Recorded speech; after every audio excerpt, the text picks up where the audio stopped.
Bonjour à tous et bienvenue sur la chaîne YouTube des Mix 2K. Eh ben on y est, le Comparo 250 2022. On a la chance d'être sous un magnifique soleil de novembre sur le terrain de Vasse. Alors on va pas se mentir, c'est un petit peu arrosé. On va aller voir ce que ça donne. Mais surtout, ce qui est important, c'est qu'on a l'ensemble de la production 250 F de cette année, avec la grosse nouveauté qui est juste derrière, hein, la Honda. Donc on a vraiment hâte d'essayer cette moto nouvelle en châssis, nouvelle en moteur, nouvelle en tout en fait, face à ces concurrentes qui elles n'ont pas tant évolué que ça, ou tout du moins sur des points de détail.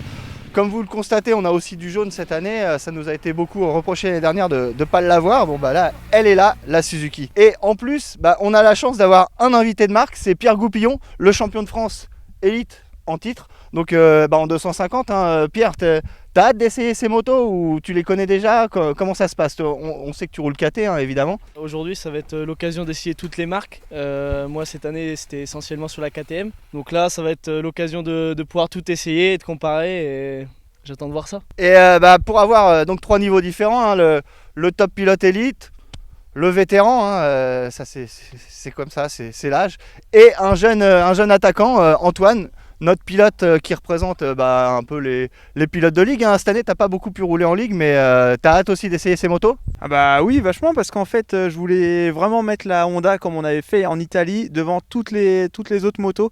On se rappelle que l'an dernier est pêché un peu au niveau de la puissance, même au niveau ligne on ressentait un peu, même si c'était largement le cas par rapport aux autres, mais là on ressentait en Italie vraiment qu'elle avait un moteur bien plus péchu avec bien plus de coffre. Donc la terre sablonneuse d'ici va permettre vraiment de voir comment ça se passe au niveau de la roue arrière. Restez aussi en ligne jusqu'à la fin de la vidéo, il y aura un masque Lit 6.5 à gagner d'une valeur de 100 €. Maintenant que tout est dit, il nous reste plus qu'une chose à faire, c'est aller rouler, et on se retrouve tout à l'heure pour le débrief. À tout à l'heure.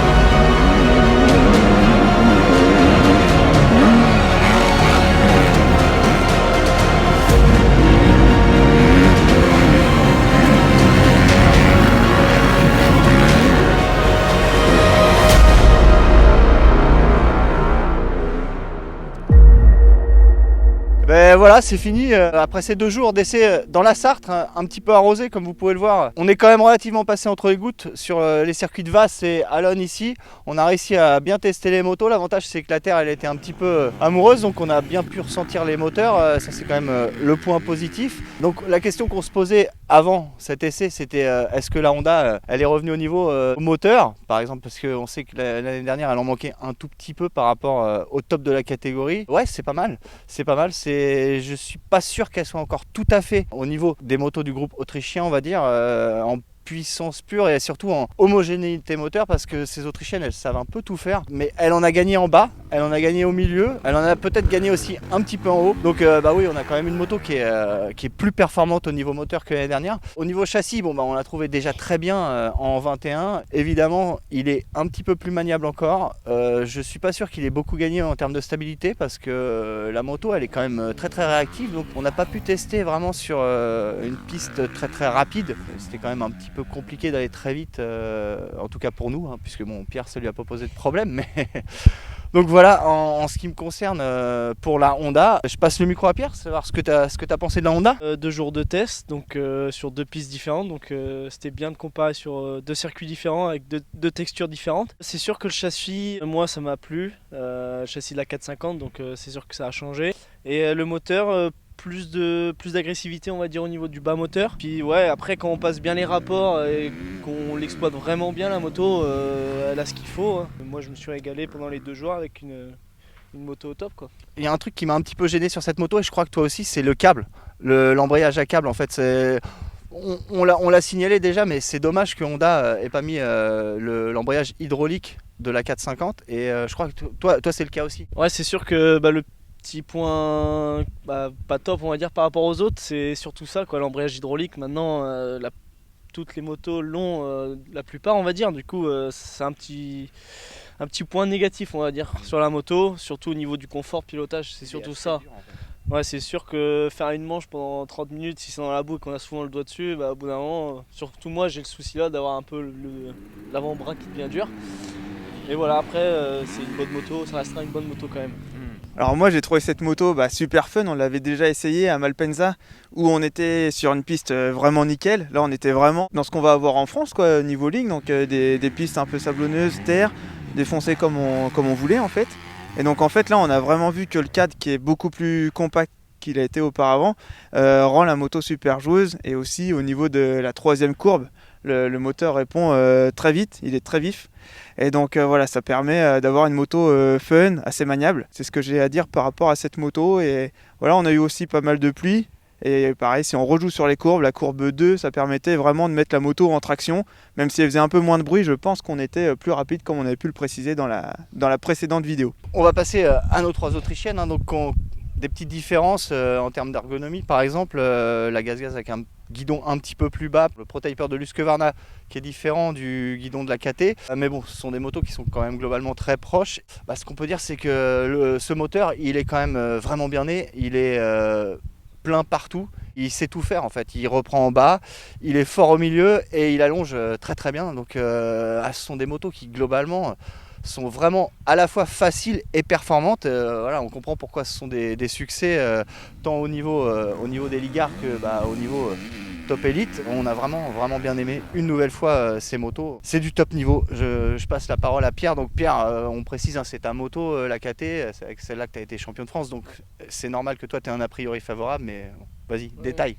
Ouais, c'est sûr que les Autrichiennes, leur point fort c'est surtout leur moteur. Déjà d'origine, il n'y a pas grand chose à faire dessus. Moi sur la mienne, je vais parler de la mienne parce que j'ai été champion avec. Déjà je roule avec le guidon d'origine, les poignées d'origine, les leviers d'origine. J'avais juste une ligne d'échappement à Krapovic. Voilà, après c'est tout, des suspensions bien réglées à mon poids, des bons pneus. Et voilà, ça suffit. Comme je dis, une moto bien exploitée, on peut faire de belles choses avec. Et les Autrichiennes, pour moi, c'est des balles de guerre. Après, c'est sûr qu'au niveau de la Husqvarna et de la GasGas, c'est des petites choses qui changent, mais c'est vraiment au niveau de la sensation sur la moto. Au niveau feeling du niveau du moteur, c'est le même. À haute vitesse, on va dire que où il y a beaucoup de trous, elle va rester beaucoup plus stable qu'une japonaise, par exemple. Moi, c'est ce que j'ai ressenti en tout cas. On peut préciser aussi que on n'a pas touché grand clic sur les motos, sur les Autrichiennes en tout cas. Le compromis sur les suspensions, il est vraiment pas si mal d'origine et on s'est régalé. On s'est régalé avec ces motos. Encore une fois, on comprend pourquoi elles ont du succès. Antoine ? Ouais, vous avez beaucoup parlé du moteur. Effectivement, le moteur il reprend vraiment bien dans les virages sans tousser, même s'il y a une erreur de vitesse. Pour ce qui est des différences entre KTM, Husqvarna et GasGas, donc c'est uniquement au niveau des parties cycles et de l'électronique où c'est moins bien équipé sur la GasGas, mais qu'on peut rajouter sur le Power Parts. Après, ouais, effectivement, c'est au niveau du guidon. Moi, il m'avait perturbé l'an dernier. On était sur terrain plus sec, au niveau de la GasGas, le guidon plus large sur une texture bien plus molle. Au final, je trouve que ça a pris son avantage en termes de maniabilité. Et donc voilà, après sinon il y a la boucle arrière Husqvarna qui est un peu plus large que les deux sœurs. Par contre, passer quelques tours, ce défaut est vite gommé. Qu'est-ce qu'on fait ? On fait la Suze tout de suite. La petite Suzuki qu'on n'avait pas l'année dernière, donc on est content de la retrouver. On sait, il lui manque qu'une chose, c'est le démarreur électrique. Alors après, c'est pas non plus très gênant. On a passé des années sans démarreur électrique, ça le fait aussi de kicker. D'ailleurs, elle démarre très facilement. Alors après, moi, ce que j'ai ressenti sur cette moto, c'est qu'il en manque quand même un petit peu partout, j'ai envie de dire. Elle n'a pas évolué depuis quelques années et ça se sent, quoi. Ça reste une très bonne moto qui sera suffisante pour 99,9% de la population. On a toujours envie d'avoir un avantage et pas un désavantage quand on achète une moto, ça c'est vrai. Après, si vous faites pas de course, si c'est juste pour vous amuser, cette moto est très bien, avec notamment un châssis très facile qui permet vraiment d'aller choper des petits intérieurs de partout, qui est très efficace à ce niveau-là. En termes de stabilité, j'ai pas bien pu, encore une fois, moi j'ai pas réussi à vraiment la pousser dans ces derniers retranchements. Ce que j'ai trouvé, c'est que la suspension à l'avant, la fourche, j'ai fait mettre des clics en compression pour l'assouplir, alors que toi c'est le contraire, tu vas nous en parler, mais moi je préférais avec quelques clics de suspension en moins en compression pour voilà, l'assouplir un petit peu, parce que je trouvais que sur le premier tiers de la course ça s'enfonçait pas assez. Bah, toi t'as pas eu ce problème. Ouais, c'est sûr que la Suze, bah écoute, moi au niveau du châssis, j'ai été agréablement surpris, on va dire. Vachement facile, maniable. C'est sûr qu'au niveau du moteur, bah ils ont un peu du retard, on va dire, par rapport aux autres. Voilà, faut être précis dans ses vitesses, passer les vitesses au bon moment, être toujours dans le bon rapport. Éviter de la faire gueuler parce que elle avance pas sinon. Bonne moto, après faut bien l'exploiter. Après niveau suspension, c'est sûr que pour moi c'était un peu souple, j'allais vite au fond. Mais après c'est pas la même vitesse non plus. Et franchement ouais, pour un mec qui veut se faire plaisir avec une belle moto, parce que ça reste des belles motos quand même. Oui, donc on va pas reparler du kick effectivement, mais c'est vrai que bon, il suffit d'une petite chute et après pour redémarrer vite, on a l'habitude d'appuyer sur un bouton et de repartir. Là, il faut redresser la moto et kicker, donc ça peut faire perdre du temps un peu quand on voit ce niveau-là. Par contre, après, c'est clair que quand on la regarde en statique, cette moto elle paraît plus longue, plus allongée avec les plastiques, mais en fait, effectivement, en vérité, on sent que la moto, elle est hyper maniable. On arrive à arriver dans les virages, freiner, casser et reprendre des petits intérieurs un petit peu vicieux. Donc ça, c'est pas mal. Et sinon, effectivement, le moteur est moins plein que ce qu'on a actuellement. Par contre, le bruit, c'est vraiment les 4 temps comme on avait auparavant, quoi. Donc vraiment un bruit assez rauque, pas trop feutré comme maintenant on a tendance à l'entendre. Donc vraiment le bruit de 4 temps entre guillemets à l'ancienne qui fait que c'était pas mal aussi. On va passer à la YAM. La YAM, moi j'ai vraiment bien aimé cette moto. C'est une moto qui est très très pleine partout au niveau moteur. Il y en a en bas, il y en a beaucoup au milieu, j'ai trouvé. Elle ressort avec beaucoup de force des virages en fait. Dans certains virages, j'arrivais à passer une vitesse de plus qu'avec certaines autres motos. Il n'y a que la longe que j'ai pas trouvé forcément exceptionnelle. Encore une fois, il faut passer la vitesse pour profiter de ces mi-régimes qui sont vraiment costauds. Au niveau moteur, c'est ce que j'ai ressenti. Et après, au niveau châssis, ce que j'ai aimé, c'est qu'elle est plantée la moto. Elle donne une vraie impression de sécurité. Pareil, elle permet de bien viser les ornières et on se sent serein en fait dessus. Elle me sécurise en fait. J'ai pas peur avec cette moto d'essayer d'aller vite et c'est plutôt agréable pour un vétéran. Bah, la Yamaha, bonne moto, hein, beaucoup de force. Forcément, c'est son caractère, hein, tout le monde le dit. Mais par contre, il faut quand même rester dans les tours pour que, même dans les virages, elle ressorte vachement forte. Je me suis fait plaisir sur cette moto. Il faut toujours bien passer les rapports au bon moment pour qu'elle fonctionne bien. Même au niveau du châssis, j'ai bien aimé. Comme tu disais, un peu l'impression d'être collé au sol et qu'elle tracte tout le temps. Le seul point qui m'a un peu gêné, moi je dirais, c'est au niveau de la boîte à air, qui m'a gêné au niveau du bruit. Ouais, donc effectivement, la YAM elle a tout en bas. Par contre, moi j'ai trouvé que tout est dans le coffre. Pour autant, ça tire pas tant les bras que ça. C'est une moto confortable en fait. Ça permet de virer en 3 et effectivement ça repart. Et pour ce qui est de la fourche, donc la Kayaba 48, tout le monde la connaît, on la connaît par cœur. C'est vraiment un ensemble qui sécurise tant à l'avant qu'à l'arrière et vraiment pour régler au souhait, c'est vraiment pas un problème quoi. On va finir par la Kawa, la grande nouveauté de l'année dernière qui nous a une nouvelle fois assez plu cette année. Moi cette moto, ce que j'ai trouvé, c'est qu'elle était très facile en bas justement. Là pour le coup, elle reprend très facilement en bas de manière assez linéaire, donc ça fait qu'on est efficace, elle tire pas les bras. Pour autant, ça avance quoi, ça avance. Elle monte dans les tours d'une façon linéaire encore une fois. Le rupteur il est assez haut, donc finalement en moteur elle s'en tire pas si mal. Niveau châssis, là je sais pas pourquoi j'ai trouvé moins maniable que l'année dernière. J'arrive pas à me l'expliquer. J'avais l'impression par moment qu'elle était un peu plus longue que les autres. Ça reste une moto maniable, il n'y a aucun problème. C'est pas du tout un camion, hein. Encore une fois un bon compromis en suspension,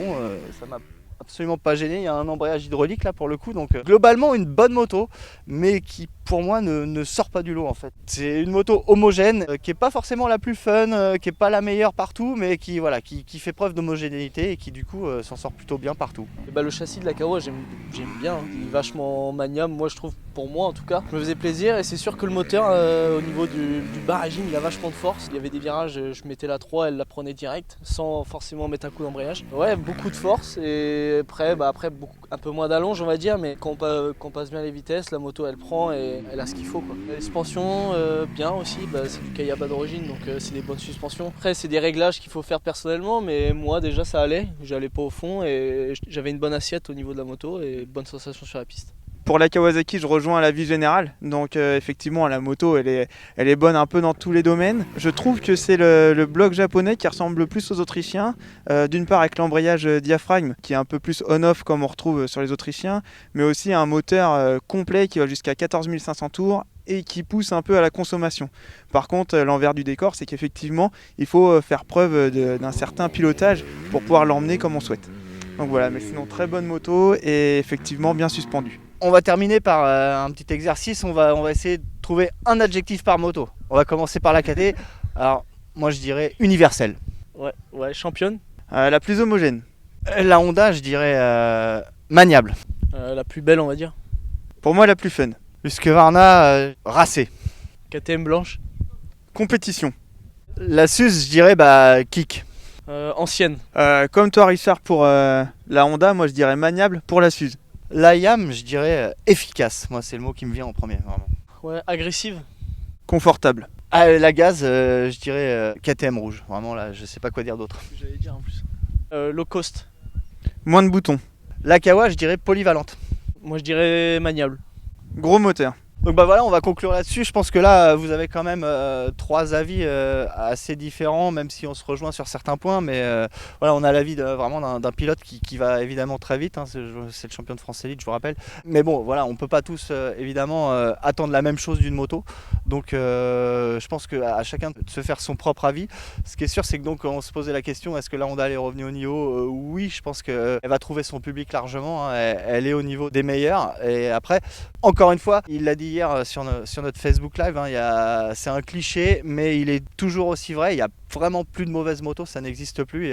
C'est qu'une histoire de pilote. Hein, donc chacun après aura tout à loisir de mettre les suspensions à son goût. Il y a des maps aussi qui permettent d'utiliser la moto vraiment comme on veut. Et donc quel que soit votre choix, vous ne pouvez pas vous tromper. On vous remercie, mettez des pouces, mettez des commentaires, faites ce que vous voulez, abonnez-vous à la chaîne et on se retrouve très bientôt pour de nouvelles aventures sur MX2K. Et surtout, on remercie encore une fois Pierre qui nous a fait l'amitié de venir nous rejoindre pendant ces 2 jours et on s'est vraiment éclaté avec lui à le regarder rouler, c'était un vrai plaisir. Donc merci à toi Pierre. Merci à vous les gars et je me suis régalé.